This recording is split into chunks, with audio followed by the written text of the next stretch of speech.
શ્રી બાલકૃષ્ણ લાલ કી જય. શ્રી યદુનાથજી મહાપ્રભુજી કી જય.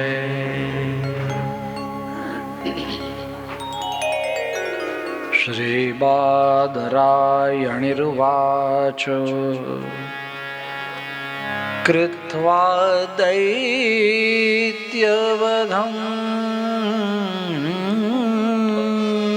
કૃષ્ણ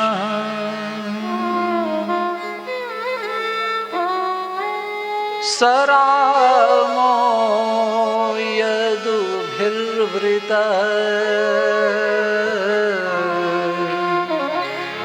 ભુવોવતારયદ્ભારં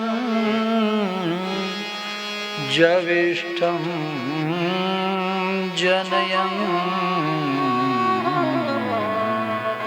કલિં.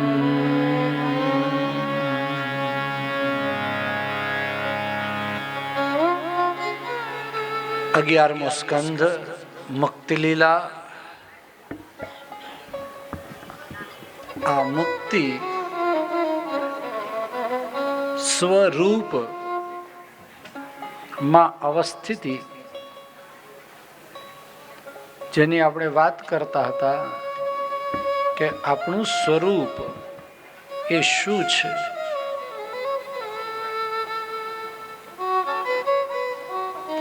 બ્રહ્મસૂત્રમાં અંશો નાના વ્યપદેશાત એમ કહ્યું.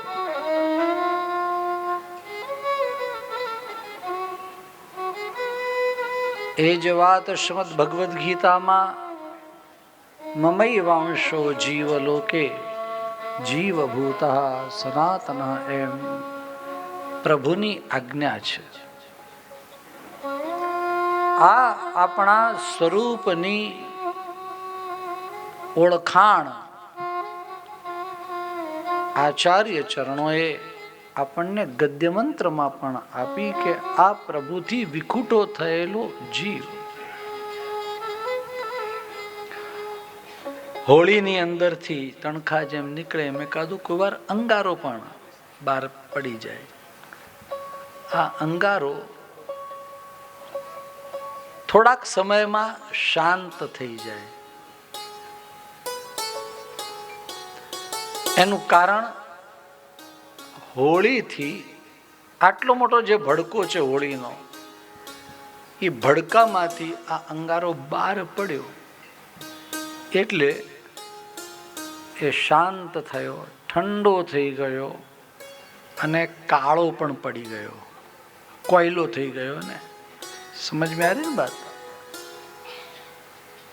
પણ આ કોયલો ફરી પાછો એની અંદર આગ ક્યારે પકડે?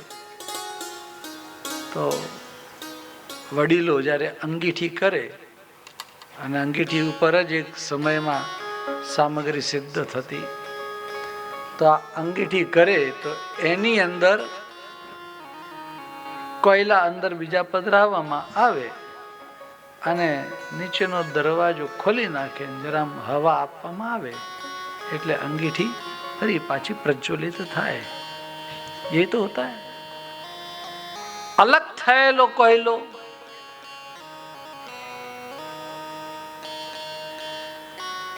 આ જીવ અલગ થયો પ્રભુથી. જો 3 વસ્તુ સમજી લો. એક તો આપણે બધા છીએ એક જીવ.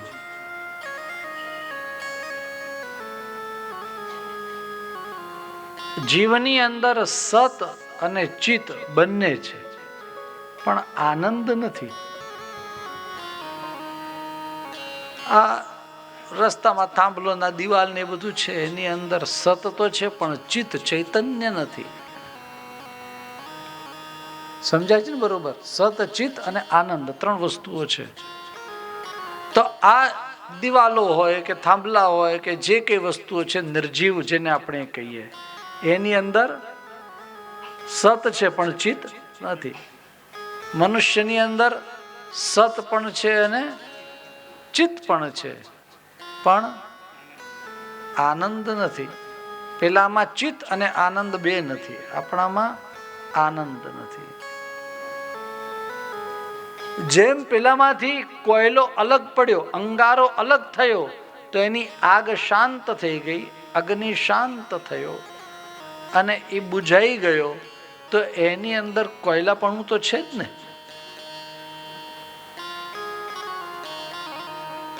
એની અંદર અગ્નિ પણ રહેલો છે, પણ એ ગુપ્ત છે. પ્રત્યેક કાષ્ઠમાં, પ્રત્યેક લાકડાની અંદર અગ્નિ હોય, પણ એ ગુપ્ત હોય. ખાલી એને અગ્નિનો સ્પર્શ થાય એટલે તરત પકડી લે, એની અંદર જે હોય એ સળગવા લાગે. એ કે બહારથી થોડી અગ્નિ આવે છે, અંદર છે જ અગ્નિ. એમ આપણી અંદર પણ એક અંશ છે પ્રભુનો, એનું નામ આનંદ. આ આનંદ નથી એમની, પણ એ તિરોહિત થયો છે. આપણી અંદરનો આ આનંદ, આનંદાંશ જે છે એ તિરોહિત થયો છે. એટલે આપણે સૌ પ્રભુના અંશ છીએ. એ આપણું સ્વરૂપ, એ આપણી ઓળખાણ. પણ પ્રભુથી અલગ થયા છીએ. હવે પ્રભુનો જ અંશ હોય તો પ્રભુના જેવા હોવા જોઈએ. અગ્નિમાંથી એક નાનો અંગારો બહાર નીકળ્યો તો એ પણ અગ્નિ જેવો જ કહેવાય કે નહીં? પેલો અગ્નિ એ દજાડે ને આ એ દજાડે, આ થોડુંક દજાડે, પણ દજાડે તો ખરું જ કે નહીં? તો પ્રભુમાં અને આપણામાં ભેદ એ છે કે આપણે એના અંશ છીએ ને. જરા દૂર, આમ અંગારો દૂર પડ્યો ને પછી અડધો કલાક થઈ ગયો એટલે અંગારો તો એમાંથી કોયલો થઈ ગયો, કોલસો થઈ ગયો, પછી અંગારો રહ્યો નહીં. એને ઘણો સમય વીત્યો, છૂટા પડ્યા ને સમય વીતે એટલે પેલો આનંદ અંશ તિરોહિત થઈ ગયો. એટલે અગ્નિ હતો એ તિરોહિત થઈ ગયો. પણ ફરી પાછો સંબંધ થાય તો અગ્નિ ફરી પાછો પ્રગટ થઈ જાય. હોતા ને ऐसे? બસ यही बात है. આપણું સ્વરૂપ શું છે એ સમજાય તો મુક્તિ ઈઝી બની જાય. અહીંયા જીવ મુક્તિ અને ઈશ મુક્તિ એવા બે પ્રકરણ કહ્યા.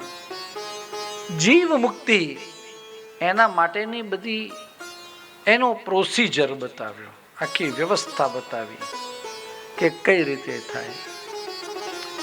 ઈશ મુક્તિ કઈ રીતે થાય એવું નથી, પણ ઈશ મુક્તિનો પ્રકાર બતાવી દીધો 2 અધ્યાયમાં, 30 અને 31માં. આમ આ 2 પ્રકરણ કયા.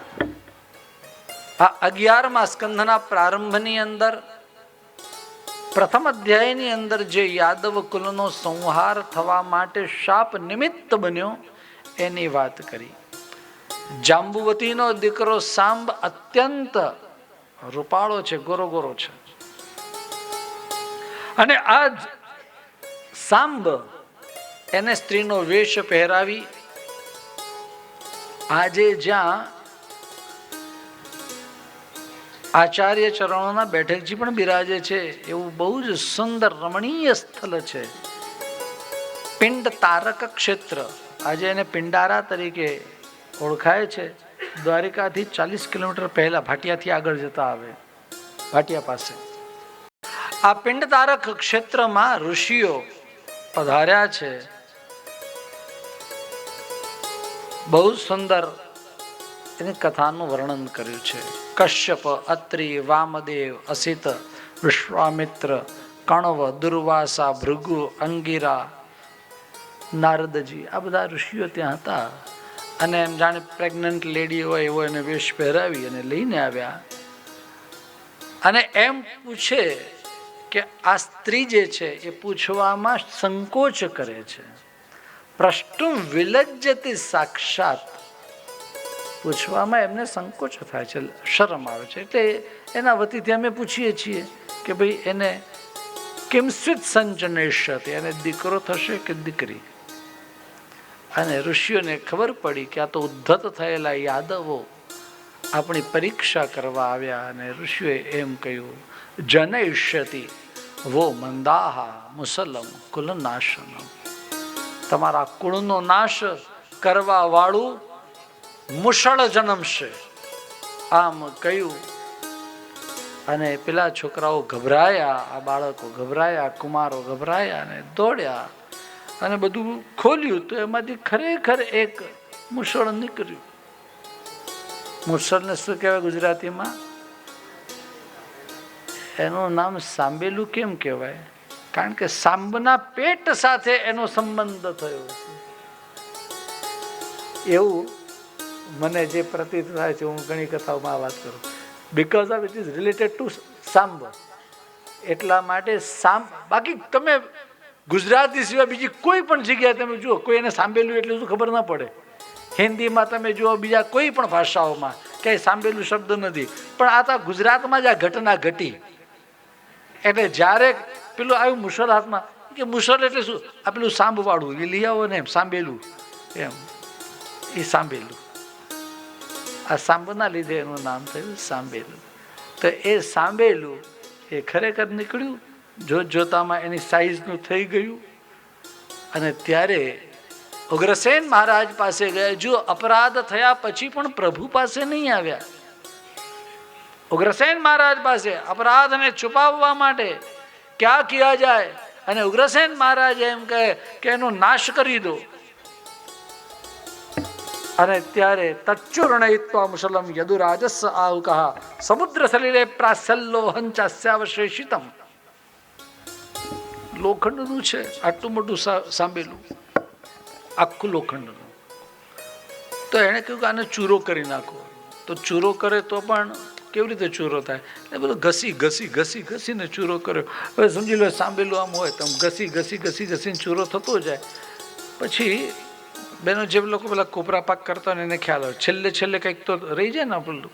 એમ આ નાનો એવો ટુકડો પણ બધી બાજુથી આમ ઘસે રાખે એટલે વધારે શાર્પ થઈ ગયો. તો એક એવો શાર્પ ટુકડો એક બચ્યો. ઉગ્રસેન એમ કે નાખ્યા હોય એને ક્યાં? સમુદ્રના વચમાં જઈને. તો નાવમાં બેસીને છે સમુદ્રના વચમાં જઈને બધો ચૂરો નાખી દીધો. અને લોહમ ચાવશેષિતમ, હા, લોહમ ચાસ્યાવશેષિતમ, આનો જે નાનો ટુકડો બચી ગયો હતો એ પણ એની અંદર પધરાવી દીધો. આ ચૂરો લોખંડ છે ને તરે નહીં, પણ આ તર્યું. સમુદ્રની લહેરો ઉપર સવાર થઈ અને છેક પ્રભાસ પહોંચ્યું. અને પેલો ટુકડો હતો એ ત્યાં કોઈ માછલી ગળી ગઈ. પેલો જે ચૂરો હતો એ પ્રભાસના સમુદ્ર તટ ઉપર એવી વનસ્પતિ થઈ, એરકા એનું નામ, જેના પાંદડા તલવારની ધાર જેવા હતા, તીક્ષ્ણ અસિપત્ર જેવા એના ધાર. અને એ જ યાદવોને સ્વધામ અથવા તો ભગવત ધામ જવા માટે એ નિમિત્ત બન્યું. અને પેલું ટુકડો માછલી ગળી ગઈ, કોઈ એક માછીમારના પાસે આવી, એને ચીરી, એમાંથી આ ટુકડો નીકળ્યો. એને એમ થયું કે બાણની આગળ પેલું પતરું લગાવીએ તો ઘણીવાર આમ અટકાય ભટકાય તો આમ વળી જાય, પણ આ બહુ સરસ છે. તો એનું જ આગળની બાજુ બાણની ફણા એની બનાવી, અને એ જ બાણ એ પ્રભુના શ્રી ચરણમાં લાગ્યું છે. એવું અહીંયા ક્રમ બતાવ્યો છે ને એ નિમિત્ત બન્યું છે. આમાં પ્રિયજનો,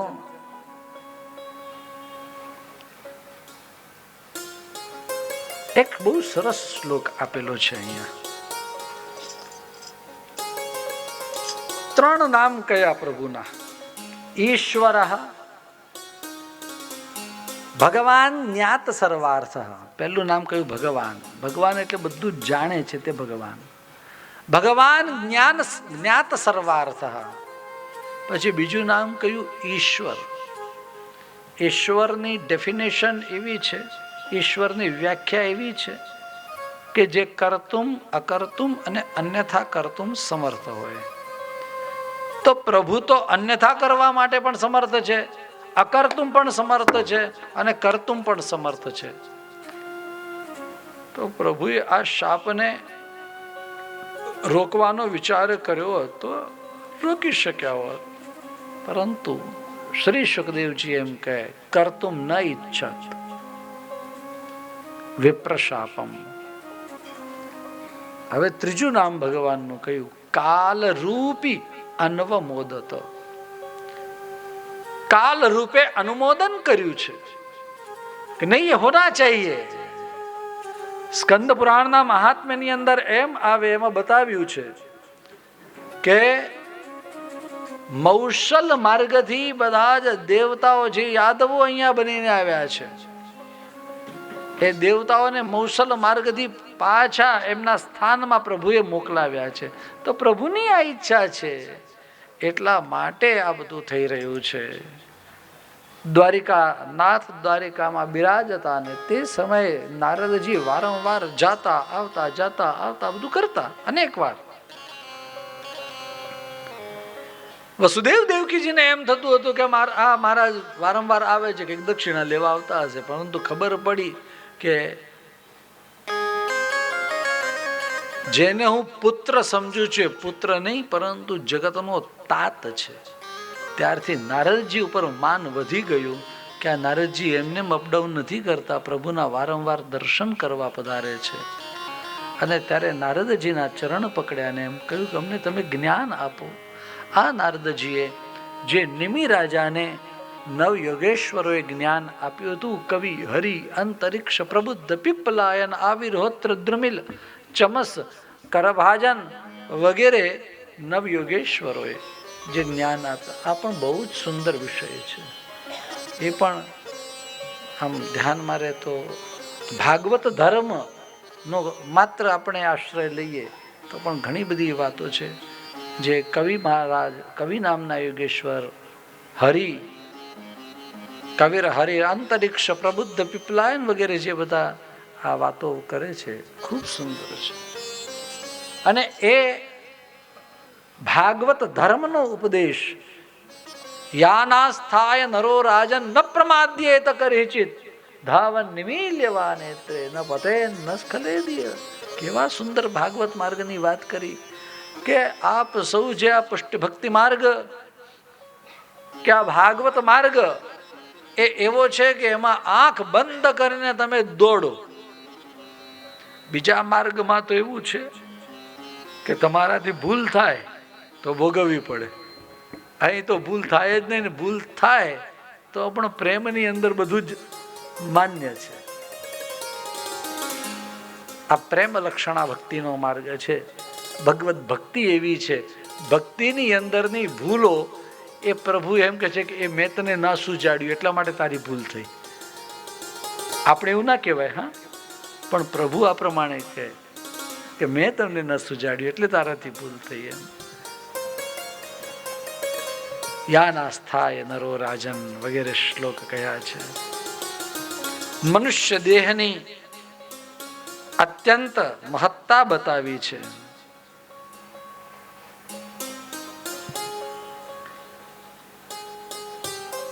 વિદેહ મહારાજ નિમિ એમ કહે કે આ મનુષ્ય જન્મ એ દુર્લભ છે, અને એમાં પણ સત્સંગ એ તો સુદુર્લભ છે. તો આપ અમને એવો સત્સંગ કરાવો. આ મનુષ્ય જન્મની અંદર આપ જેવા મહાપુરુષોના દર્શન, વૈકુંઠ પ્રિય એટલે પ્રભુના પ્રિયજન એવા આપ છો, નવયોગેશ્વરો, આપનું દર્શન દુર્લભ છે. આપ કૃપા કરી અમને આ ભાગવત માર્ગ બતાવો.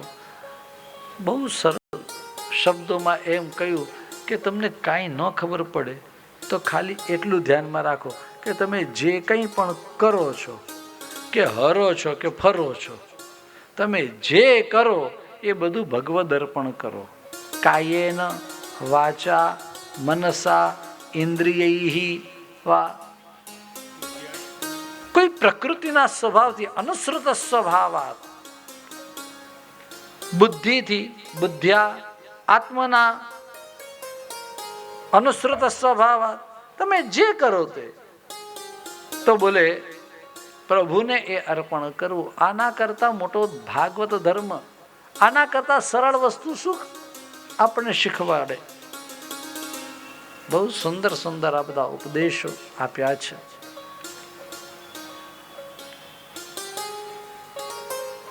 હરિ મહારાજે ઘણા બધા સુંદર ઉપદેશો, એટલે બધાના જ ઉપદેશો તો બહુ સુંદર સુંદર જ છે. ભાગવત એટલે ભગવાનનો ભક્ત ભગવદીય કેવો હોય એની પણ વાતો કરેલી છે. વિસૃજતિ હૃદયમ નયસ્ય સાક્ષાત. એક જ શ્લોક લઈશું. હરિરવશાભિહિતો પ્યગૌ ઘનાશઃ પ્રણય રશનયા ધૃતાંઘ્રિ પદ્મઃ સભવતિ ભાગવત પ્રધાન ઉક્તઃ. ભાઈ અધમ ભક્ત કયો છે, મધ્યમ ભક્ત કયો છે અને ઉત્તમ ભક્ત કયો છે એ બધું જ બતાવ્યું. પણ આપણે બધાની ક્યાં વાતો કરવી. ઉત્તમ ભક્ત એ છે કે જેના હૃદયની અંદર ઠાકોરજી એવા બંધાઈને બેઠા છે, ઠાકોરજીને એનું હૃદય છોડવાની ઈચ્છા જ ન થાય. એ સૌથી ઉત્તમમાં ઉત્તમ ભક્ત છે. આ ઉત્તમની જ વાત આપણે કરીએ, કારણ કે મધ્યમની ને અધમની વાત એ પણ બધી કહેલી છે. સર્વભૂતેષુ યઃ પશ્યેદ ભગવદ ભાવમાત્મનઃ ભૂતાનિ ભાવયત્યાત્મન યેષ ભાગવતોત્તમઃ. ઉત્તમ ભાગવત કયો કહેવાય છે એની વાત કરી. और ईश्वरेषु तदधीनेषु बालिशेषु द्विषत्सु च प्रेम मैत्री कृपोपेक्षा यह करोति समध्यमः वगैरह बातों કરી છે. સાધારણ વૈષ્ણવ તો એ છે કે જેને ઘરના પ્રભુની અંદર પ્રભુ દેખાય અને બીજા કોઈમાં પ્રભુ દેખાય નહીં, અથવા તો જે પ્રભુનું ભગવત સ્વરૂપ જ્યાં હોય, એટલે પોતાનું ઘર હોય કે બીજાનું ઘર હોય કે ક્યાંય પણ જાય તો એ જે લાલન બિરાજતા હોય અથવા તો જે તે સ્વરૂપ બિરાજતું હોય એમાં તો પ્રભુ દેખાય, પણ બીજા કશામાં પ્રભુ ના દેખાય. મોહન થાળમાં મોહન ના દેખાય. આપણે ત્યાં તો પ્રસાદમાં પણ પ્રભુ છે, માળાજીના એક એક થાકમાં પણ વ્રજ ભક્તો છે, પ્રભુ બિરાજે છે. અરે એટલી વસ્તુની પ્રભુ જ્યાં બિરાજે છે એ પણ ભગવત સ્વરૂપ જ છે. બધું જ ભગવત ધામ મંદિર પણ ભગવત સ્વરૂપ છે. એટલું નહીં, હવે તો આગળની વાત કરી કે આગળ આજુબાજુ ઉપર નીચે બધી જ જગ્યાએ જ્યારે પ્રભુ જ દેખાય એ ઉત્તમ છે. સભવતી ભાગવત પ્રધાન ઉક્ત સર્વભૂतेषु यः पश्येत् भगवत भावमात्मनः. बहुत बढ़िया ये सब बातें हैं प्रियजनों. आ निमि महाराज ने श्री નવયોગેશ્વરો બહુ ઉત્તમ ઉપદેશ આપે છે. એની વાત બીજા, ત્રીજા, ચોથા અને છેવટે 5મા અધ્યાયની અંદર પણ આ વાત કરી. એમ કહીને તેઓ ચાલ્યા ગયા. ત્યારબાદ બ્રહ્માદિ દેવતાઓએ આવીને સ્તુતિ કરી છે. ભગવત સ્તુતિ જે થઈ જે એની એક વિશેષતા આપને તો નિશ્ચિત રૂપે ખબર જ હોય, પરંતુ હું તો મારું કરેક્શન, મારું શું કહેવાય પાકું કરવા માટે કહું છું. દેવતાઓએ સ્તુતિ કરી છે, બ્રહ્માજીએ તો કરી છે. અથ બ્રહ્માત્મજૈર દેવૈઃ પ્રજેશૈરાવૃતોભ્યગાત ભવશ્ચ ભૂત ભવ્યેશો યયૌ ભૂત ગણૈર્વૃત. એની અંદર એમ બતાવ્યું છે કે આ જે સ્તુતિ છે ને એ અંતાક્ષરીના ક્રમમાં થઈ છે. એ એ અંતાક્ષરીના ક્રમમાં થઈ છે. એટલે એના પહેલા એક વાત કરી છે. સ્વર્ગોદ્યાનોપગૈર માલ્યૈચ્છાદયંતો યદુત્તમમ ગીરવિશ્ચિત્ર પદાર્થા વિસ્તુષ્ટુર જગદીશ્વરમ. સ્વર્ગના બધા જે પુષ્પ છે, સ્વર્ગના ઉદ્યાનના પુષ્પ છે, જૈત્ર, નંદન, ચિત્રરથ અને સર્વતોભદ્ર, આ બધા ઉદ્યાનો, એના બધા પુષ્પ વગેરે લઈને આવ્યા અને પ્રભુને એમણે વધાવ્યા. યદુત્તમમ, યદુ શિરોમણી શ્રી દ્વારિકાનાથને વધાવ્યા. અને ગિરવિશ્ચિત્ર પદાર્થાભિ એ એક શબ્દ છે. બહુ નાનો તો ત્યારે એક મહાત્મા પાસેથી સાંભળેલું ને પછી ત્યારથી એ મગજમાં બેસી ગયેલું છે. આ અંતાક્ષરી, આપણે ગુજરાતીમાં અંતાક્ષરી જેને કહીએ ને એવી અંતાક્ષરી આમાં છે. આ શ્લોકો જે છે એ કહું. દેવા ઊચુઃ નતાસ્મતેનાથ પદારવિંદમ બુદ્ધિન્દ્રિય પ્રાણ મનોવચો યચ્ચિંત્યતેન્તર હૃદિ ભાવયુક્તૈર મુમુક્ષુભિકર મમયોરુપાશાત. છેલ્લો અક્ષર શું આવ્યો? તો આગળનો શ્લોક તથી. અડધો છે એટલે અડધા તથી શરૂઆત. ત્વમ માયયા ત્રિગુણયાત્મનિ દુર્વિભાવ્યં વ્યક્તં સૃજસ્ય વસી લુંપસિત ગુણસ્થઃ નૈતૈર્ભવાન અજિત કર્મ વિરજ્યતે. યોગ, જ્ઞાન, સાંખ્ય, કર્મ ઘણું બધું છે, પરંતુ સત્સંગ છે એ મને અતિ પ્રિય છે. સત્સંગનો ખૂબ મોટો મહિમા એ 12મા અધ્યાયની અંદર, 13મા અધ્યાયની અંદર સત્વ, રજ, તમ વગેરેની વાત કરી અને 14માની અંદર તો પરાકાષ્ઠા છે. ખૂબ બધી વાત કરી કે ભક્તો બધા કેવા હોય અને મને આવા ભક્ત પ્રિય છે આમ કહ્યું છે. જીતેન્દ્રિય ભક્ત કેવા હોય એની વાત કરી. અરે આ 11મો સ્કંદ એની અંદર તો કર્મની પણ વાત કરી અને ભક્તિની પણ વાત કરી છે. પરંતુ પ્રભુ વારંવાર એમ કહે કે મને આ ભક્તિ વધારે ગમે છે.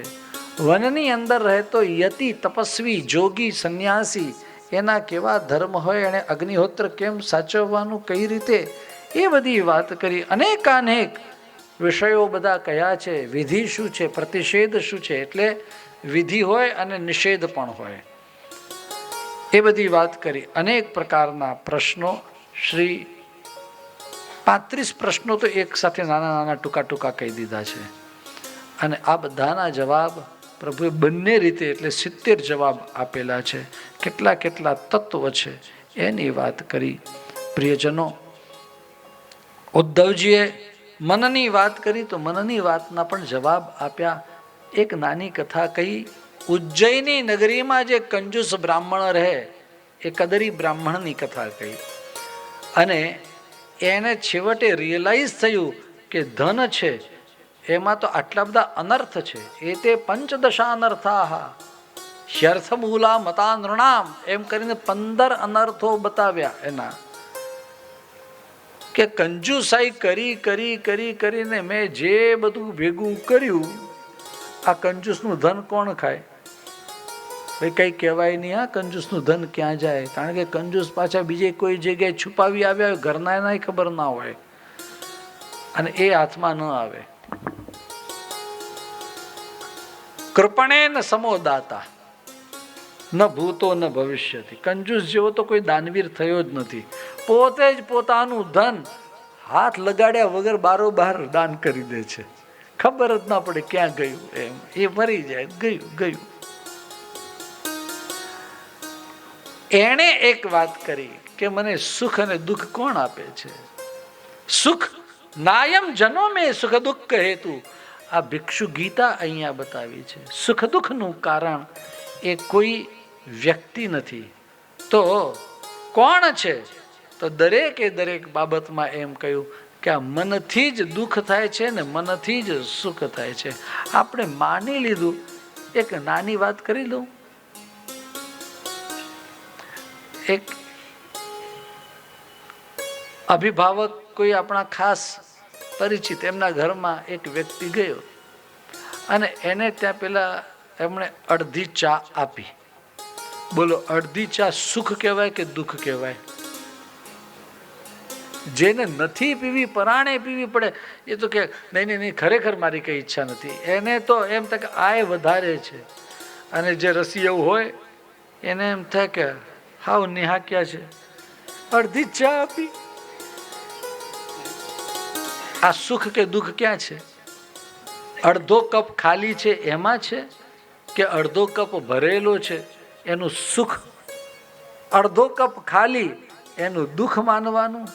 અમારે એકવાર ખરેખર આવું થયેલું એની વાત છે. અમારા એક મિત્ર ભુલેશ્વરની અંદર બીજા માળ ઉપર ગયા. એને એમ કે અમારા ભાઈબંધ છે, અને ત્યાં ગયા તો ભાઈબંધ તો હતા નહીં, એમના વાઈફ હતા. એમણે એમને ચાનું એ પૂછ્યું ને, હવે એમના ઘરમાં ચા ને એ બધું પીવાનું ઓલું હતું ને, એટલે પેલા ઠંડાઈ પીધું ને બીજું ઠંડાઈને એ પૂછ્યું ને પણો પૂછ્યું ને શરબત પૂછ્યું ને બધું જ પૂછ્યું, પણ ચાનું અને આ ભાઈ ચાના રસિયા નીચે ઉતરીને એ જમાનામાં કંઈક 3 રૂપિયાની કટિંગ મળતી હશે તો એણે પી લીધી.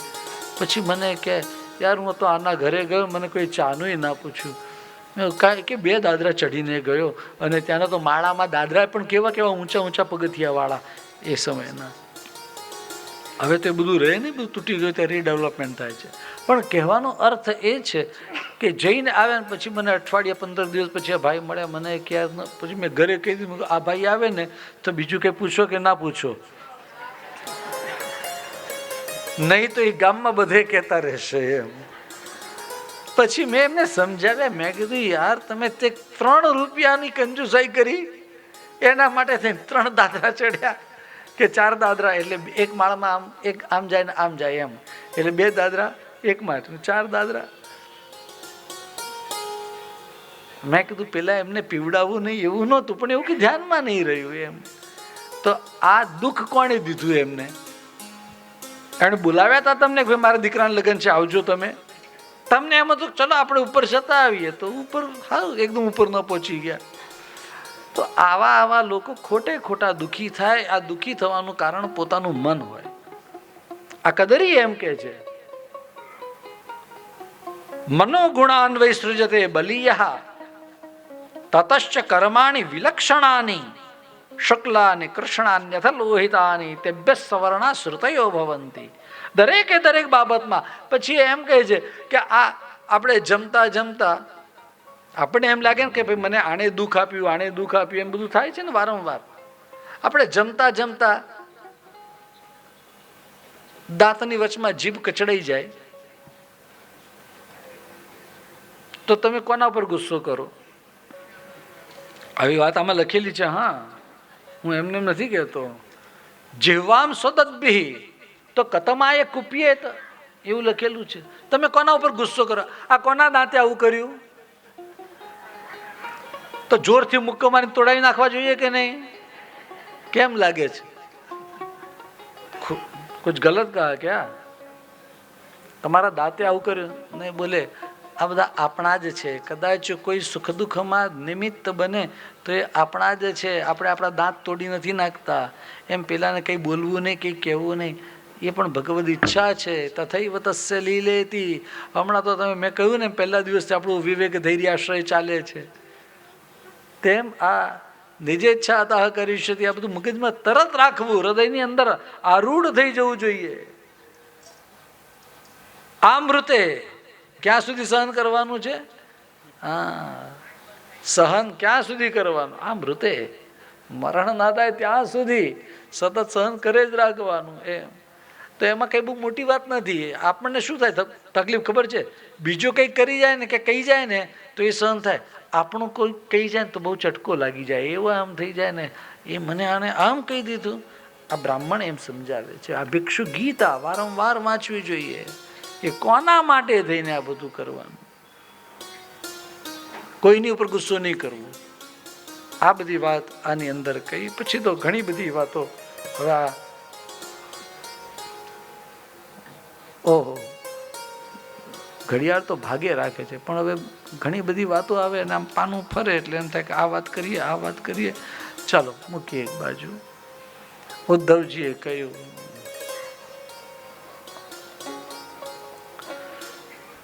વિદ્રા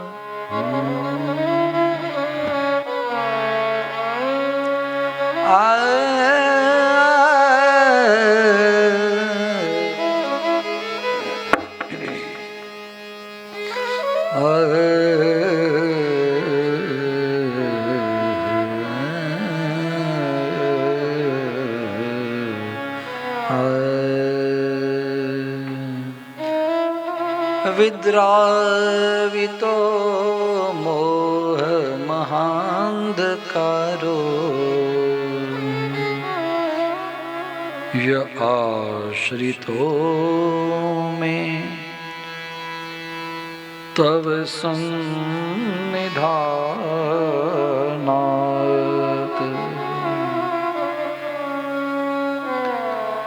વિભાવસો કિમ નો સમે પગાસ્ય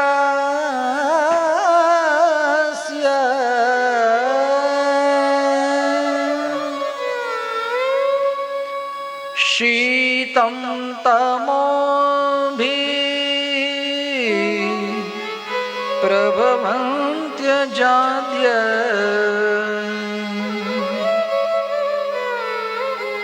શીતમ તમોભિ પ્રભવન્ત્યજાદ્ય.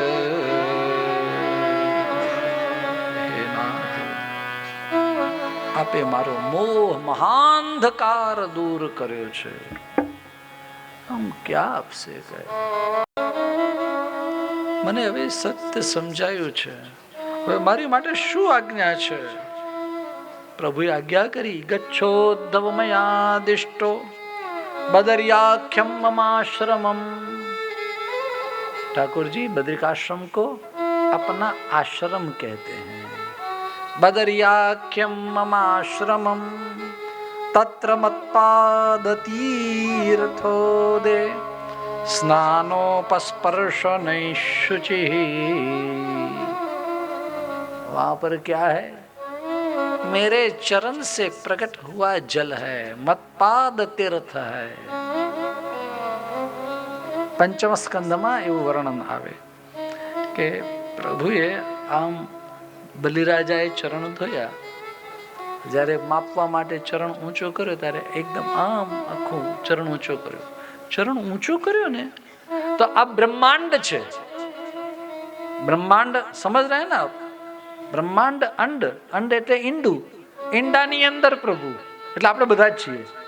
અને એ ઈંડું આમ કરીને આમ, હવે ઈંડાની અંદર આમ તો બધો રસ હોય, પણ આની અંદર રસ બહાર છે. સતત રસ એનો બહાર છે. જલ, બાહ્ય જલધારા એવો શબ્દ કયો પાંચમા સ્કંદમાં.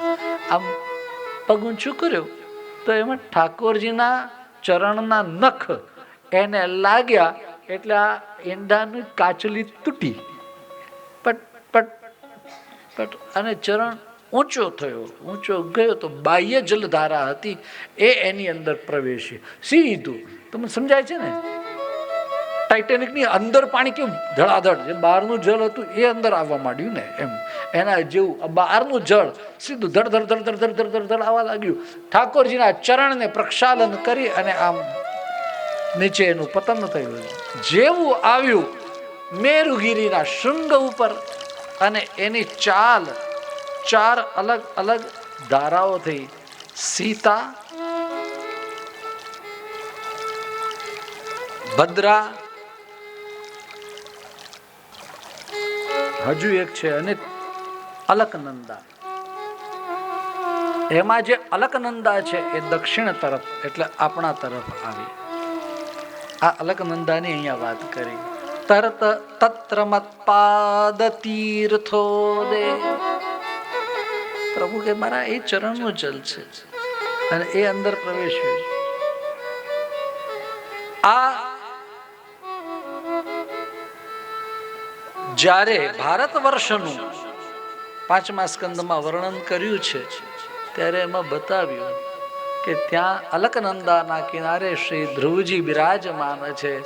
અને આ અલકનંદાનું જલ જેવા મસ્તક ઉપર લગાડે તો ધ્રુવજીની આંખમાંથી તરત દડ દડ દડ દડ આંસુ આવે કે અમારા પ્રભુનું ચરણામૃત છે. એમ કરીને અલકનંદાનું જલ મસ્તક ઉપર પધરાવે છે. इसलिए तो ठाकुर जी इसको मेरा आश्रम है एम कह रहा है. तत्र मत्पाद तीर्थो दे स्नानोपस्पर्शनैः शुचिः. तुम उधर जाओ. ત્યાં જજો, અલકનંદાનું દર્શન કરજો, અલકનંદામાં સ્નાન કરજો, તપ્ત કુંડના સ્નાન કરજો અને ત્યાં મારું સ્મરણ કરજો. સ્કંદ પુરાણમાં કહ્યું કે ઉદ્ધવજી બે સ્વરૂપે, એક છે કર્મભૂમિ અને બીજી ફલભૂમિ છે. બદરી એ તો કર્મભૂમિ છે, એટલે ત્યાં એક કર્મ કરે છે, અને ફલભૂમિ એ વ્રજ છે. તો વ્રજની અંદર લતા પતાના રૂપમાં શ્રી ઉદ્ધવજી નિત્ય બિરાજે, પણ આ કર્મભૂમિ છે. ભગવદ આજ્ઞા થઈ છે કે ત્યાં અનશન રહેવાનું, વધુમાં વધુ કંદમૂલ ફલ વગેરે આરોગવાના, વલકલ વસ્ત્ર ધારણ કરવાના. આમ ભગવાનની આજ્ઞા છે. તેથી જ શ્રી ઉદ્ધવજી મહારાજ આ રીતે અહીંયા નિર્વહન કરે છે. એનું પ્રભુએ પાદુકા આપી, પાદુકા મસ્તક ઉપર પધરાવી અને ઉદ્ધવજી ચાલ્યા છે. ઉદ્ધવજી પધાર્યા. દ્વારિકાની અંદર અનેકાનેક પ્રકારના ઉત્પાતો થવા લાગ્યા છે. બધા જ લોકો હવે તો અહીંયા પ્રભાસની અંદર આવ્યા છે. આ 30મો અને 31મો ઈશ મુક્તિના 2 અધ્યાયો બતાવ્યા છે. ત્યારે આ બાજુ પ્રભાસની અંદર આવેલા બધાએ મત્ત બન્યા. સરસ્વતીમાં સ્નાન કરવાનું કહ્યું, પછી એનું પાન કરવાનું હતું, પણ પાન એમણે બીજી કોઈ વસ્તુનું કર્યું જે નહોતું કરવાનું. એવા શરાબ પાન વગેરે કર્યા અને પછી મત્ત બનેલા. દરેકને એમ છે કે હું જ સૌથી મોટો, હું સૌથી મોટો. જો ભગવદ આશ્રય હોવા છતાં આવું થાય એવું સંભવે નહીં. એટલે શું થયું? ભગવદ આશ્રય જેનો છૂટ્યો, પ્રભુથી જેટલા દૂર થયા એ અંદર અંદર લડવા લાગ્યા. જેનો અલૌકિક આશ્રય છે. જો આ એક શાપ તો યાદવોને હતો, પણ છતાં પણ 2 યાદવ બચી ગયા. પ્રભુએ પોતાની ભગવત્તા નોંધાવો, ઉદ્ધવ મારા કરતા સહેજ પણ ન્યૂન નથી, આમ કહીને પ્રભુએ ઉદ્ધવજીને બચાવ્યા અને પોતાના પ્રપૌત્ર વજ્રનાભ એને પણ કંઈ થવા નથી દીધું. ચરણમાં એમનું સ્થાન નિત્ય રાખ્યું છે. વજ્રનું ચિહ્ન છે ને, એ પણ દર્શન થયા છે ઉદ્ધવજી દ્વારા વજ્રનાભને. એ સ્કંદ પુરાણના મહાત્મ્યમાં બહુ સુંદર એનું મહાત્મ્ય છે. પ્રિયજનો, જ્યારે શસ્ત્રો ખૂટ્યા, અસ્ત્રો ખૂટ્યા, ધનુષ તૂટ્યા અને એમાંથી કોઈ એક જણ આવ્યું અને કોઈ અલગ પ્રકારનું પાંદડું એકદમ ધારદાર, એને જ કોઈને માર્યું, તો ખબર પડી કે આ તો કેવી રીતે, બધા શસ્ત્રો તો હતા નહીં, તો કોઈ અમુક જગ્યાએ આ વનસ્પતિ છે એમાંથી બીજો લઈ આવ્યો, એ મારવા લાગ્યો. પરસ્પર આ રીતે યાદવોનો સંહાર થવા લાગ્યો. દાઉજે વિચાર કર્યો કે હવે અહીંયા રહેવાનું નથી, અને ત્યારે સ્વયં પદ્માસન લગાવી અને ત્યારબાદ પ્રભુ પધારે એ પહેલા પ્રભુની શૈયા તૈયાર હોવી જોઈએ. એટલે શેષ પ્રાણોત્ક્રમણ કરી બ્રહ્મરંધ્રથી પ્રાણ ત્યાગ કર્યો છે. સમુદ્ર માર્ગે થઈ અને શ્રી દાઉજી સમુદ્રની અંદર એટલે શેષ સ્વરૂપે પધાર્યા છે. પ્રભુ પીપલોપસ્થ એટલે પીપળાના નીચે બિરાજતા હતા અને ત્યાં આસુર વ્યામોહ લીલા કરી છે. પેલા જરાપારધીનું બાણ આવ્યું, વાગ્યું. જરાપારધીને એમ થયું કે મેં ખોટું કર્યું, મારાથી આ અપરાધ થયો. પ્રભુ કહે કે આ તે કર્યું જ નથી. પેલો કે નહીં નહીં, આ મારું બાણ છે, મેં મારેલું, આ એ જ બાણ છે. પ્રભુ હસવા લાગ્યા. પ્રભુ કે માં ભાઈજી રે તમ ઉત્તિષ્ઠ, અરે કામ એશ કૃતો હી મેં, तुमने नहीं किया. बोले मैं કર્યું. નહીં, મેં તારી પાસે કરાવરાવ્યું છે. પ્રભુ શું કહે છે? મેં તારી પાસે આ કરાવરાવ્યું છે, આમ કહ્યું છે. અને ત્યારબાદ દારૂક સારથી આવ્યો. આને તો મુક્તિ મળી ગઈ. જરાપારધીને દારૂક સારથી આવ્યો, એને પણ આજ્ઞા કરી. રથ વગેરે બધું ચાલ્યું ગયું પ્રભુનું. દારૂકને કહ્યું જાઓ અર્જુનને જઈને કહેજો હસ્તિનાપુરની, અરે દરેકે દરેક રાણીઓને બધાને હસ્તિનાપુર લઈ જાય દ્વારિકાથી, આટલા સમાચાર એમને આપજો એમ કહ્યું. દારૂકને વિદાય કર્યો. પ્રભુ એકલા બિરાજ્યા છે. ત્યાં પ્રાચીને પીપળે પ્રભુ વામ ચરણ ઉપર દક્ષિણ ચરણ ચડાવી અને બિરાજમાન છે આ સ્વરૂપે. અને તે સમયે બ્રહ્મા બ્રહ્માણી, ઇન્દ્ર ઇન્દ્રાણી, રુદ્ર રુદ્રાણી, વરુણ વરુણાણી, આ બધા જ દેવતાઓ પધાર્યા છે. નીચેની પંક્તિમાં જોઈએ તો સિદ્ધો, ચારણો, યક્ષો, કિન્નરો, ગંધર્વો, અપ્સરાઓ, લોકપાલો, દિક્પાલો, વૈતાલિકો આ બધા જ આવી પ્રભુની સ્તુતિ કરી રહ્યા છે. બધા જ દર્શન કરવા માટે બિરાજમાન છે. બધા જ આમ વિચાર કરે કે આવશે ને અમે બધા સ્વાગત કરશું. હાથમાં પુષ્પ છે. આવેલા બધા જ લોકો છેતરાઈ ગયા. અભિજ્ઞાત ગતિમ કૃષ્ણમ દદૃશુશ્ચાતિ વિસ્મિતા. જ્યાં પ્રભુ બિરાજતા હતા ત્યાંથી જાણે એક વીજળીનો ચમકાર થાય એમ એક પ્રકાશ પ્રગટ થયો અને ખબર નહીં ક્યાં અંતરિક્ષમાં વિલીન થઈ ગયો. કઈ ખબર પડી નથી. પ્રિયજનો, અહીંયા પ્રભુ પધાર્યા એવી એક વાત કહી ખરી, પરંતુ યયા હરદ ભુવો ભારમ. પ્રભુના સ્વરૂપને જે નથી ઓળખતા એ લોકો એમ કહે કે પ્રભુ પધાર્યા. એને જ આસુર વ્યામોહ લીલા એમ કહેવાય. શું કહેવાય એને? આસુર વ્યામોહ. આસુર વ્યામોહ એટલે શું? જે અસુર બુદ્ધિ વાળા લોકો હતા એને એમ થયું કે આ ગયા, પણ ખરેખર તો પ્રભુ ગયા જ નથી. એક જે અંશ હતો કયો? યયા હરદ ભુવો ભારમ, જેનાથી પૃથ્વીનો ભાર હળવો કર્યો, એટલે કે જે દુષ્ટોનો સંહાર કર્યો એ સ્વરૂપ ત્યાં પધાર્યું. પણ જે નિત્ય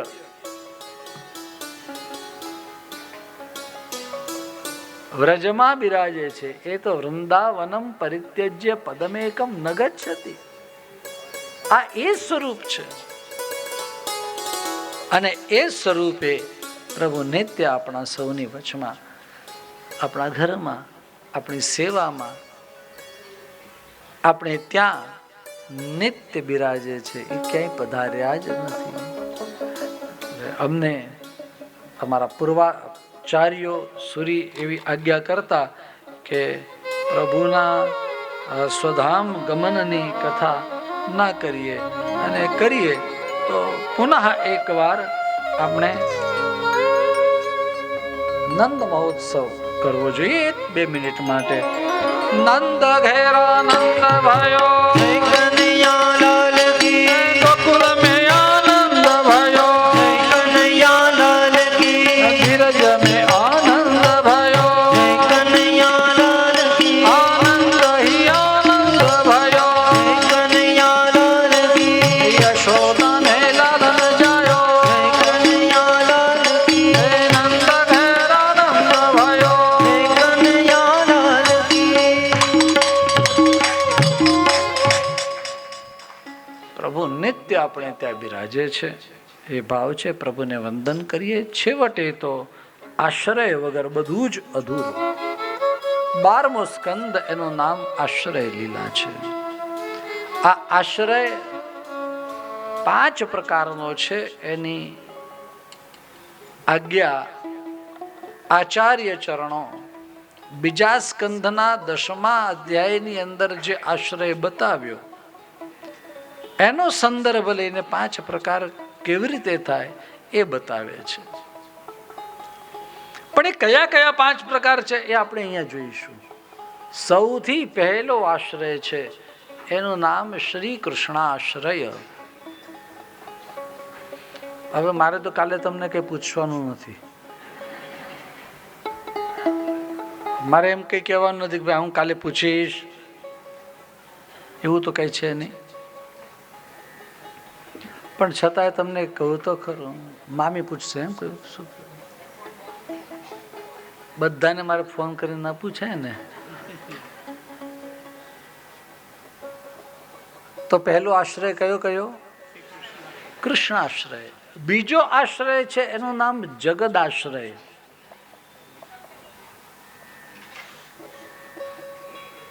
ત્રીજો આશ્રય એનું નામ વેદાશ્રય. ચોથાનું નામ છે ભક્તિ આશ્રય અને પાંચમાનું નામ છે ભાગવત આશ્રય. ફોન કરીને પૂછ્યું કે અત્યારે પૂછી લઉં.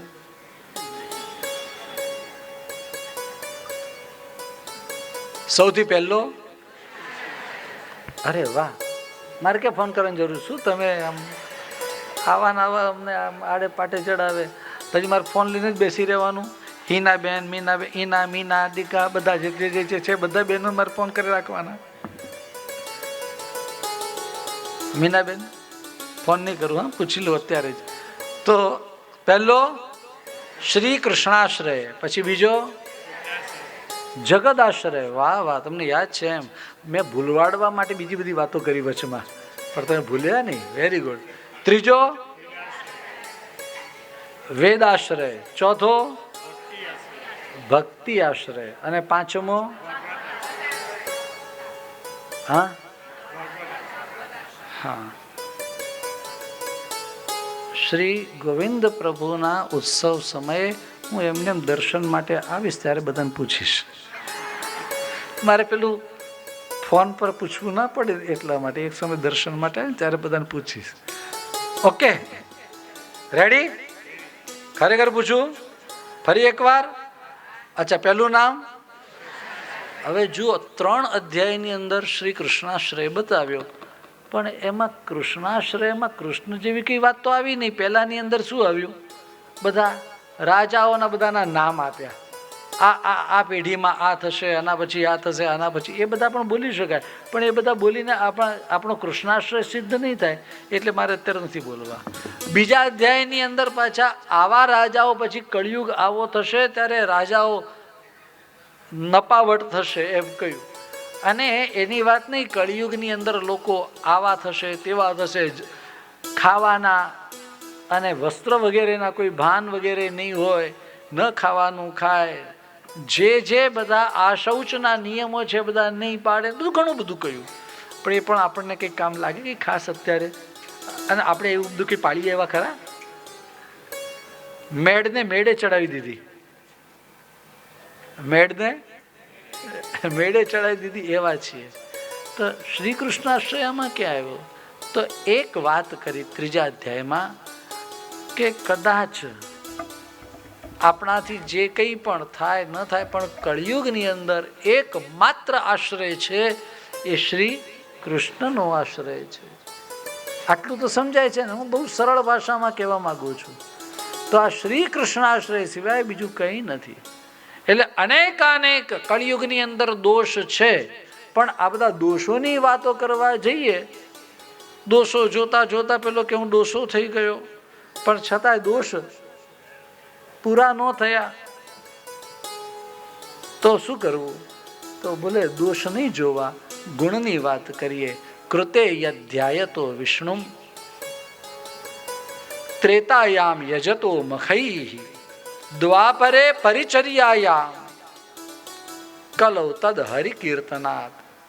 આ શ્રી કૃષ્ણાશ્રય એવો છે કે તમે કોઈ પણ અવસ્થામાં હો, ભગવાન નામ સ્મરણ કરી શકો. આ કૃષ્ણનો આશ્રય એ વ્યક્તિને તારવા વાળો છે.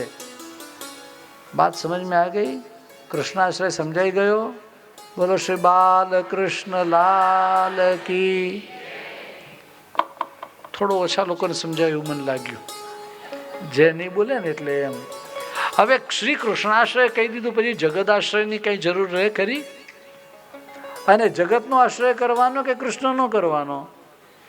તો મહાપ્રભુજી શું કહે છે કે એકવાર ભગવત શરણ પ્રાપ્ત કર્યા પછી જગતમાં સર્વત્ર કૃષ્ણના દર્શન થવા જોઈએ. હવે એક વાત કરો, હવે આગળના જે 3 અધ્યાય, 2.5 અધ્યાય છે એની અંદર કૃષ્ણાશ્રયની વાત, પછી 1.5 અધ્યાયની અંદર વેદાશ્રયની વાત કરી. એમાં પ્રસંગ શું આવ્યો? સુખદેવજી મહારાજે જ્યારે એમ કહ્યું કે હજુ તમારે કઈ પૂછવું હોય તો કહો, અને પરીક્ષિત મહારાજ કહે સિદ્ધોસ્મિ અનુગૃહીતોસ્મિ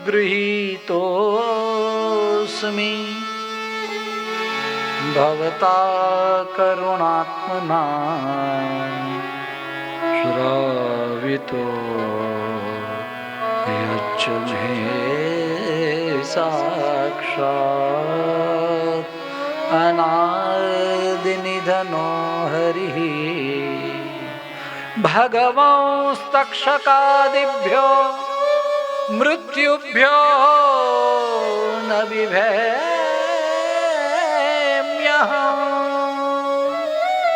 પ્રવિષ્ટો બ્રહ્મ નિર્વાણ પ્રવિષ્ટો બ્રહ્મ નિર્વાણમ અભયમ દર્શિતમ ત્વયા. આપે અમને અભય બતાવ્યું. શું કહે છે કે હવે હું તક્ષક વગેરેથી ડરતો નથી. તો નથી તો તક્ષક ના આવ્યો ડસ્યો, પરંતુ જગત એમાં સર્વત્ર હવે શ્રી કૃષ્ણના દર્શન થાય છે. સાઉથ કાઠિયાવાડની કે એક ભાષામાં એક શબ્દ કહી દઉં. સર્પને એમ કે કાળોતરો. આ કાળોતરો આવ્યો ને તો એમાં એને કાળોતરાના દર્શન નતા, એમાં કાળિયા ઠાકોરના દર્શન થયા. આ કાળોતરો આવ્યો છે પણ એમ નહીં થયું. એને એમ થયું પ્રભુ આપ આ સ્વરૂપે આવ્યા, સ્વાગત છે, સન્માન છે, સત્કાર છે. આઈએ ના હમારે પ્રભુ ही तो आए हैं. આ આખા જગતમાં સર્વત્ર ભગવત દર્શન. આ જગત આશ્રય આ રીતે. હા, ખાલી જગતનો આશ્રય એવો અર્થ નહીં લેતા તમે, પછી હા ગરબડ નહીં કરતા. ત્રીજો આશ્રય કયો આપણે કયો? વાહ, વેદનો આશ્રય. વેદ એટલે આમ તો જ્ઞાન છે. કથા તો એવી છે કે શ્રી યાજ્ઞવલ્ક્ય ઋષિને એમના ગુરુદેવે કહ્યું કે તું આ જે વેદ ભણ્યો એને ઓકી કાઢતો. એને ઓકી કાઢી વિદ્યા. પણ એમ થયું આના વગર કેમ ચાલે?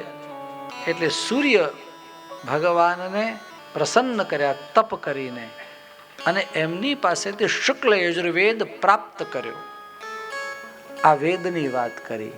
અને વેદ એ આપણને શું સમજાવે છે? માત્ર અને માત્ર બ્રહ્મ સમજાવે. એટલે આ બ્રહ્મ, વેદનો આશ્રય એટલે બ્રહ્મનો આશ્રય. અને બ્રહ્મ એટલે આપણા સાક્ષાત શ્રીજી બાવા. દરેકે દરેક જગ્યાએ જુઓ તો જે પહેલા દિવસે ચાલ્યું છે તે જ આનંદ સે હરેર લીલા જ છે. એટલે વેદાશ્રય કહો, જગદાશ્રય કહો, શ્રી કૃષ્ણાશ્રય કહો, છેવટે તો ફાઇનલી તો પ્રભુનો જ આશ્રય છે. અબ આગે કી બાત કર લે. ચોથો આશ્રય. અરે વાહ, અમારી ઈચ્છા હતી કે સપ્ટેમ્બરમાં આંટો મારો, પણ હવે મને લાગે છે કે આંટો મારવાની જરૂર નથી, અહીંથી જ આપને પ્રણામ કરી લઉં છું. એટલે કહેવાનો અર્થ એ છે બધાને યાદ છે તો ભક્તિનો આશ્રય. આ ભક્તિનો આશ્રય કોણે લીધો? માર્કંડેય ઋષિએ તપ કર્યું. શિવજીને કહ્યું કે અમને લીલાના દર્શન કરાવો, માયાના દર્શન, માયા શું છે સમજાવો. અને જ્યારે શિવજી દર્શન કર્યું, બધું એકદમ અચાનક બધું વાવાઝોડું આવ્યું, જલ બંબાકાર થયો અને જળ આમ વહી રહ્યું છે. બધું આ આખું જગત જળની અંદર આમ ગરકાવ થઈ ગયું છે. અને એ સમયે આ શ્રી માર્કંડેય ઋષિએ જોયું કે એક પત્તું એમ તરતું તરતું આવી રહ્યું છે. વડલાનું પાંદડું છે અને આ વડના પાંદડાની અંદર માત્ર ને માત્ર એક નાનું બાળક છે.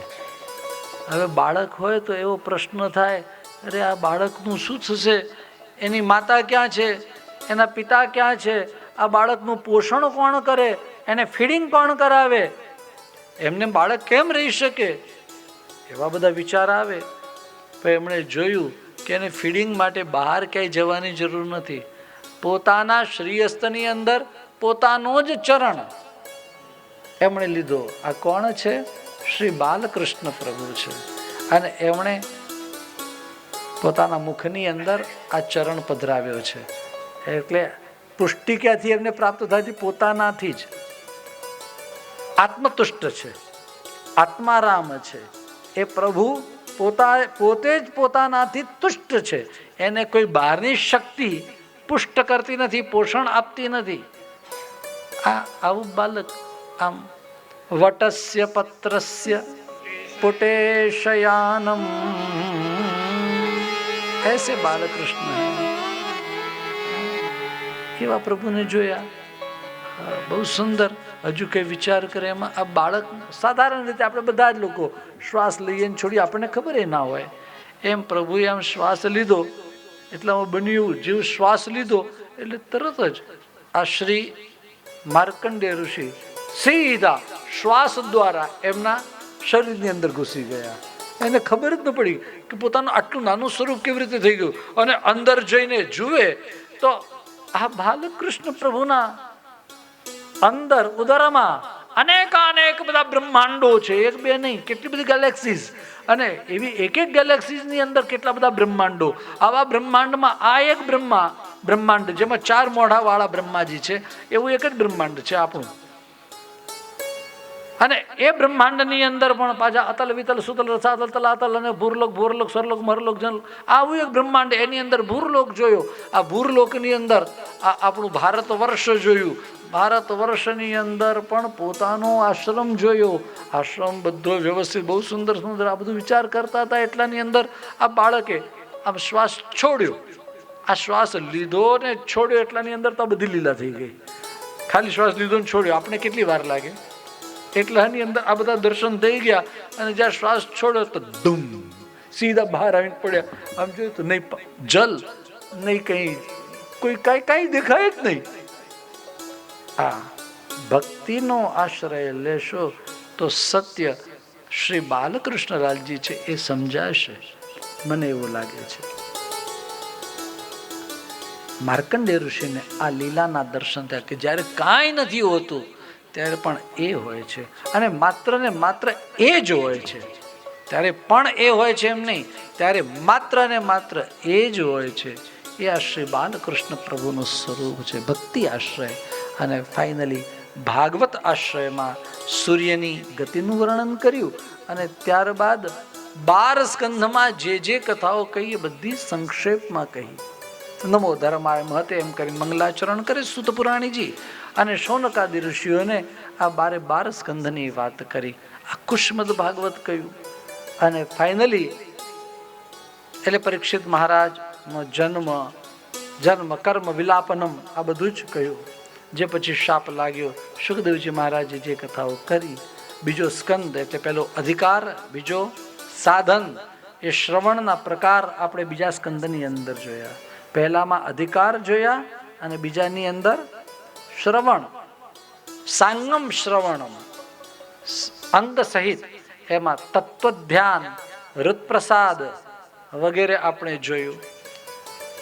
મનન, શ્રવણ જે છે એની અંદર મનન, ઉપપત્તિથી ઉત્પત્તિ અને ઉપપત્તિ બંને પ્રકારે મનન સાથે બીજો સ્કંદ વિરામ પામ્યો.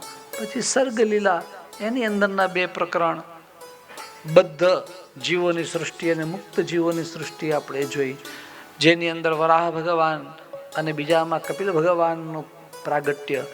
ત્યારબાદ ચોથો સ્કંદ, એમાં ધર્મ અર્થ કામ મોક્ષ 4 પ્રકરણમાં દક્ષ યજ્ઞ વિધ્વંસ, દક્ષનો ધર્મ સિદ્ધ થયો તે. અને ત્યારબાદ ધ્રુવજીની કથા અર્થ પ્રકરણમાં, પૃથુ મહારાજ કામમાં, અને પ્રાચીન બરિષદ રાજાની વાત એ મોક્ષ પ્રકરણની અંદર આપણે જોઈ. 5મા સ્કંધની અંદર 2 પ્રકરણો, જેની અંદર પહેલા 11 અધ્યાયોની અંદર પ્રિયવ્રત રાજાનો વંશ કયો, જેમાં ભરતજીની પણ વાત આવી. અને પહેલા 15 અધ્યાયોમાં, અને છેલ્લા 11 અધ્યાયોની અંદર શ્રી સુખદેવજી મહારાજે પરીક્ષિત મહારાજને 5 અધ્યાયમાં ભૂગોળ, 5 અધ્યાયમાં ખગોળ અને 1 અધ્યાયની અંદર નરકના વર્ણન કરી. ટોટલ 11 અધ્યાયનું આ બીજું પ્રકરણ કહ્યું. ત્યારબાદ આપણે જોયો 6થો સ્કંદ, એની અંદર નામનું મહત્વ વગેરે અજામિલની કથા કહી. પછી ધ્યાનનું એક પ્રકરણ 13 અધ્યાયનું, એટલે 3 અધ્યાય, 13 અધ્યાય અને 3 અધ્યાય, એમ 19 અધ્યાયનો આ પુષ્ટિ સ્કંદ, 6થો સ્કંદ પોષણ સ્કંદ છે. જેની અંદર નામ, પછી ધ્યાન અને અર્ચન એમ બતાવ્યું. આપણે વૃત્રાસુર ચતુશ્લોકીનું પણ આસ્વાદન કર્યું તે દિવસે. અને ત્યારબાદ ચોથા દિવસે આપણે 7મા સ્કંદની વાત કરતા કરતા પ્રહલાદજી માટે પ્રભુ ખંભ ફારી પ્રભુ પ્રગટે એ આપણે જોયું. એમાં 3 પ્રકરણ, અસદવાસના, સદવાસના અને મિશ્ર વાસનાના પ્રકરણ જોયા. અષ્ટમ સ્કંદના 4 પ્રકરણ, આપત્તિમાં હરિસ્મરણ, સંપત્તિમાં સર્વને દાન, વિપત્તિમાં પણ વચન ટળે નહીં, અને પ્રપત્તિ પ્રભુની જે ધર્મના વક્તા છે તે મત્સ્યનારાયણની કથા કરી. 9મા સ્કંદના 2 પ્રકરણમાં સૂર્યવંશના વર્ણનમાં પ્રભુ શ્રી રામચંદ્રજી પ્રકટ થયા, અને ચંદ્રવંશની અંદર પરશુરામ અને ઘનશ્યામ પ્રભુ શ્રીજી બાવા શ્રી ઠાકોરજી એના પ્રાગટ્યની આંશિક ચર્ચા આવી. આ ભક્તિ સ્કંદ છે. ઈશાનું કથા લીલા 9મો સ્કંદ. 10મ સ્કંદ તો નિરોધ. એની તો જેટલી યાદ કરીએ એ વાતો કે જે કથાઓ યાદ કરીએ એટલું ઓછું છે. 5 પ્રકરણ આપણે જોયા, ચતુર્વિશ્ચ વગેરે. નહીં પૂછું, ચિંતા નહીં કરો. તો પહેલા 4 અધ્યાય, પછી 4 પ્રકરણ, એટલે અધ્યાય કેટલા? 28 અધ્યાય. પહેલા 4 અધ્યાયની અંદર જન્મ પ્રકરણ કહ્યું. પછીના 28 અધ્યાયમાં કઈ લીલા આવી? પ્રભુની તામસ લીલા, જે વ્રજની અંદર લીલા થઈ. પછીના 28 અધ્યાયમાં રાજસ લીલા, જે મથુરાની અંદર થઈ છે. ત્યારબાદના 21 અધ્યાયની લીલા, દ્વારિકા લીલા, એની વાત કરી. સાત્વિક પ્રકરણ એ આપણે જોયું. ત્યારબાદના 6 અધ્યાયોની અંદર ગુણ પ્રકરણ. આ બધું તમે બોલ્યા ને, એમાં મારા 10મ સ્કંદ આખાની કથા ફરી પાછી રિપીટ ના કરવી પડી. તો થેન્ક યુ, મારે તમને કહેવાનું છે. તમે આટલું મને ઇઝી કરી દીધું ને એટલા માટે. તો આ 10મ સ્કંદનો વિરામ આપ્યો. અને 11મો સ્કંદ, જેમાં આપણે મુક્તિની વાત કરી, સ્વરૂપ, એનું અનુસંધાન. હું કોણ છું? હજારો વર્ષોથી વિખૂટો પડેલો આ જીવ, એનું નિત્ય અનુસંધાન કરવાનું. એમાંથી આનંદાંશ જેનો તિરોહિત થયો છે તેવો આ જીવ, એનું રોજ અનુસંધાન રાખવાનું, રોજે રોજ એને યાદ કરવાનું. પ્રિયજનો, આ 11મા સ્કંધની અંદર જે શાપ લાગ્યો, નિમિ રાજાએ જે ઉપદેશ ગ્રહણ કર્યો નવયોગેશ્વરો પાસેથી, એ અને ઉદ્ધવજીએ પ્રભુ પાસેથી જે ઉપદેશ ગ્રહણ કર્યો, અને ઉદ્ધવજી બદ્રિકાશ્રમમાં વધાર્યા, અને જે આસુર વ્યામોહ લીલા થઈ તે બધી કથાઓ આપણે 11માં જોઈ. અને 12મા સ્કંદના 5 આશ્રય તો તમને મોઢે જ છે, એટલે એ પાછા મારે કંઈ કહેવાની જરૂર નથી ને? જરૂર કયા? હા બોલો, ચાલો. પહેલો, તમે નહીં બોલતા, આ બાજુના લોકો બોલશે. પહેલો, એક જ મિનિટ. હા, હવે બીજો. હા, જગદ આશ્રય, બરોબર. હવે તમારો વારો. વેદાશ્રય, ભક્તિ આશ્રય. બસ, હવે નહીં પૂછું. ચાલો ચાલો, આપણે બધા જ પ્રભુને પ્રાર્થના કરીએ કે અમારી ભક્તિ ભવો ભાવ આ જ રીતે પ્રભુના ચરણોની અંદર રહે, એમ આપણે પ્રાર્થના કરીએ. 2 શ્લોકમાં પ્રાર્થના થશે, ત્યારબાદ હરયે નમઃ એમ આપણે ઉચ્ચારણ કરીશું, અને ત્યારબાદ કથાને વિરામ આપ્યા પછી અત્યારે પૂર્વમાં જ આપશ્રીના ચરણોમાં પ્રાર્થના છે કે આપશ્રી વચનામૃત દ્વારા આપણને સૌને, હું એમ કહું છું આપણને સૌને, એટલે એમાં હું પણ આવી ગયો, અમને પણ આશીર્વચન આપશ્રીના પ્રાપ્ત થાય એ અભિલાષા છે, એ અપેક્ષા છે. આઈએ.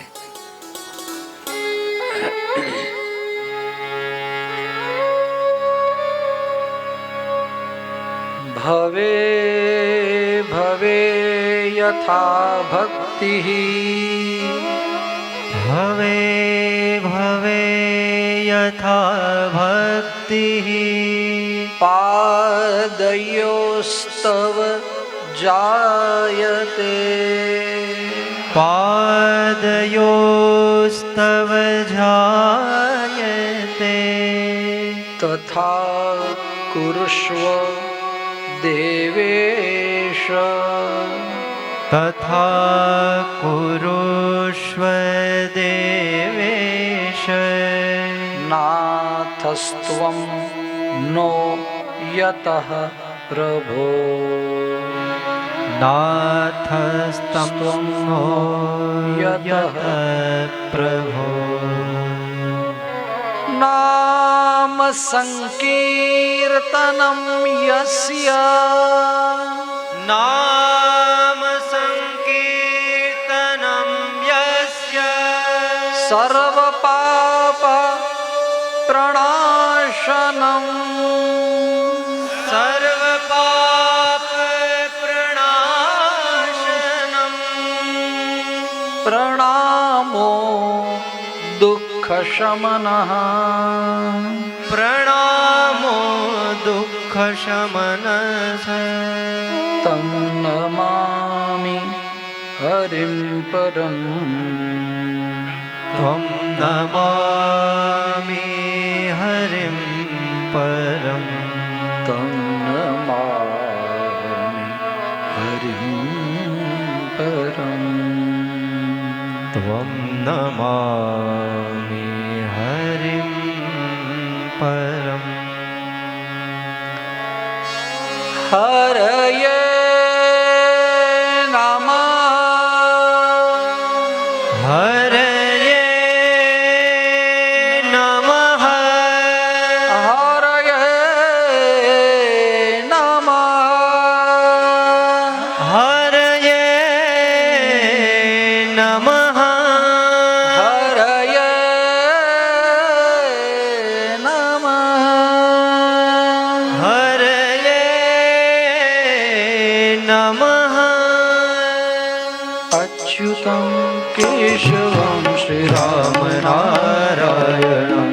कृष्णदामोदरं श्रीवासुदेवं श्रीधरं माधवं श्रीगोपिकावल्लभं जानकीनायकं श्रीरामचन्द्रं भजे राधिकानायकं कृष्णचन्द्रं भजे श्री गोवर्धननाथ की जय श्री बालकृष्ण लाल की जय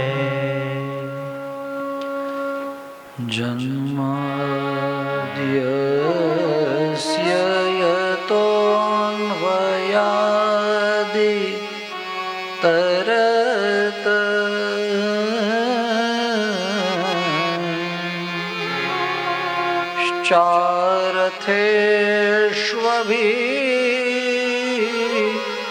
चारथेष्वभिन्यस्वरा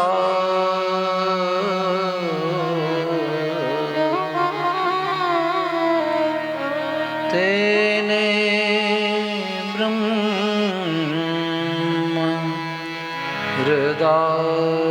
हृदयादि कवये मय्यन्ति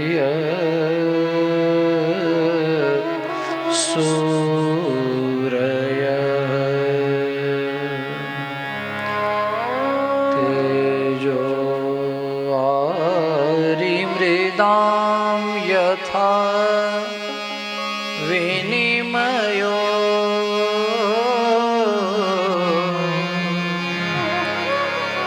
यत्र त्रिसर्गो मृषा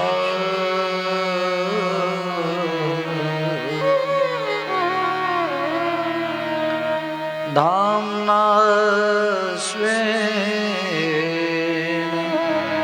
सदा निरस्तकुहकम्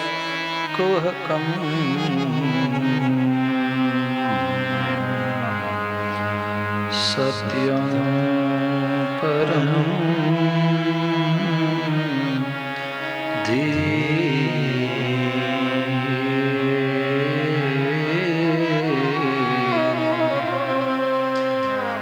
सत्यं परं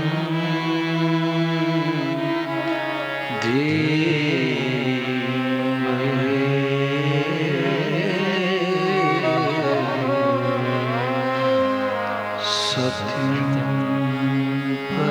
શ્રી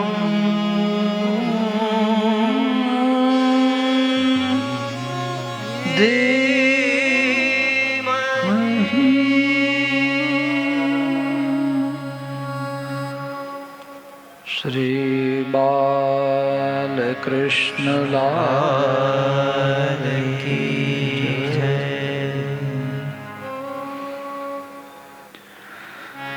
હે ગોપાલ રાધે કૃષ્ણ ગોવિંદ ગોવિંદ હે ગોપાલ રાધે કૃષ્ણ ગોવિંદ ગોવિંદ. ગોપાલ રાધે કૃષ્ણ ગોવિંદ ગોવિંદ. ગોપાલ રાધે કૃષ્ણ ગોવિંદ ગોવિંદ.